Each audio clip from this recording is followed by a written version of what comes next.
Supporters of Julian Assange gather outside the High Commission of Australia in London to demand his release, a day ahead of the 5th anniversary of his imprisonment. WikiLeaks founder Assange will have spent 5 years in the high-security Belmarsh prison in southeast London, with H. Ranson branding the jail terms so excessive and so brutal. The 52-year-old Australian Assange is currently waiting to learn if he can make a last-ditch appeal against extradition to the United States, after a UK court last month delayed a decision on his case.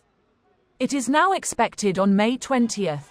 Other protests in support of Assange are expected around the world. WikiLeaks editor-in-chief Kristen H. Ranson called for a political solution to the prosecution of Julian Assange, as supporters rallied in London to mark the 5th anniversary of his arrest there. This is a case that just should never have been started in the first place, H. Ranson said at a rally in central London.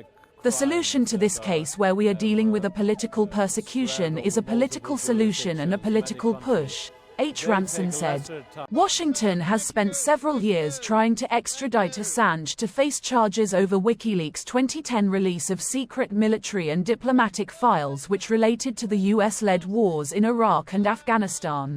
Attempting to halt the process, Assange has suffered a string of court losses in the long-running legal saga, which his supporters see as a battle for media freedom.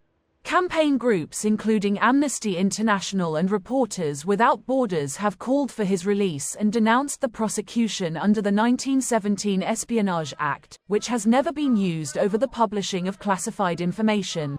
Meanwhile, Australia's Parliament passed a motion in February with the Prime Minister's support calling for an end to the legal saga.